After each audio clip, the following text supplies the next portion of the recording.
Well, I shouldn't answer any questions on the subject, but I will. There's all kinds of people watching this that are long Bitcoin, and there's nobody that's short, and nobody wants their windpipe stepped on. I don't blame them. I don't like people who step on my windpipe. But I would say this, that if the people in this room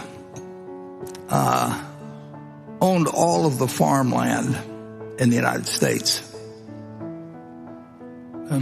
and you offered me a 1% interest in it, and you said, for a 1% interest in all the farmland in the United States,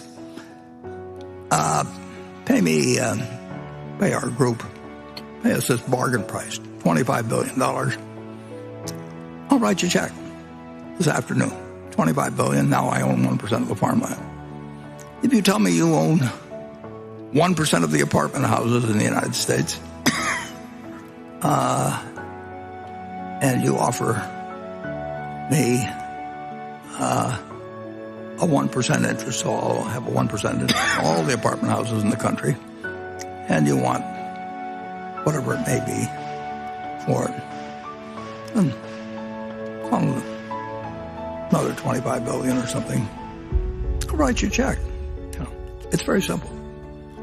Now, if you told me you owned all of the Bitcoin in the world, and you offered it to me for $25, I wouldn't take it, because what would I do with it? I have to sell it back to you one way or another. I mean, maybe I have the same people, but it isn't going to do anything. The apartments are going to produce rental, and the farms are going to produce food. And if I've got all the Bitcoin, I'm back where whatever his name was, who may or may not have existed, was 15 years ago. If I've got it all, he could create a mystery about it. But everybody knows what I'm like. I mean, so if I'm trying to get rid of it, people will say, well, why should I buy some Bitcoin from you? I mean, why don't you call it Buffett coin? Make your own or something. Do something. But I'm not going to give you anything for it. And you'd be right, incidentally. But that explains the difference between productive assets and something that depends on the next guy paying you more than the last guy got. Now, net, if you look at it, a lot of commissions have been paid, and there's all kinds of frictional costs that are very real that somebody has paid to a bunch of people who facilitate this game. But whatever one group of the public has taken out, or one group of owners, has come in from other people. I mean, other people have entered the room and they move money around, but no money there's no more money in the room. It just changed hands with a lot of maybe fraud and costs involved, and a whole bunch of things you lose. You forget the numbers or forget the equation. You can do that with a lot of things. I mean, it's been done throughout history.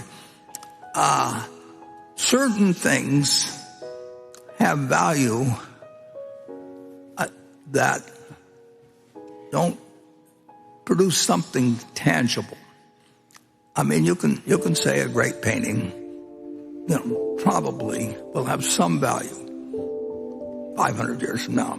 May not, but the odds are pretty good that if it was a big enough name, at some point, there will be a few things. I mean, you can find something pretty.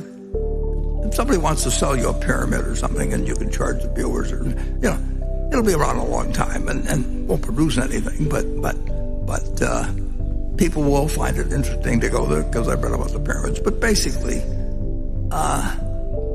assets to have value, they have to deliver something to somebody, and there's only one currency that's acceptable in the United States. I mean, you can come up with all kinds of things. We can put out Berkshire coins, or we can put up Berkshire money or anything like that. But we get in trouble, I guess, if we call it money. But in the end, this is money, and there's no reason in the world why the United States government, whose currency people prefer, there's just under 2.3 trillion just of these little pieces of paper floating around some places, 7,000 for every man, woman, and child in the United States. And of course, most of them probably aren't in the United States. Who knows? But this is the only thing that's money. And anybody that thinks the United States is going to change the way they let Berkshire money replace theirs, is out of their mind. I mean, so anyway, with those few deficiencies, you can, whether it goes up or down in the next year or 5 years, 10 years, I don't know. But the one thing I'm pretty sure of is that it doesn't multiply, it doesn't produce anything. It's got a magic to it, and people have attached magics to lots of things. I mean, the gold in Wall Street, create magic. We are not an insurance company; we're a tech company. Well, they're an insurance company, but a dozen people or so raise a lot of money. They just don't pay any attention to the fact that we sell insurance. We are a tech company. Well, in the end, they wrote insurance, and overwhelmingly, they've lost a lot of money since then. You can make up things that work well in getting money from other people, and that's why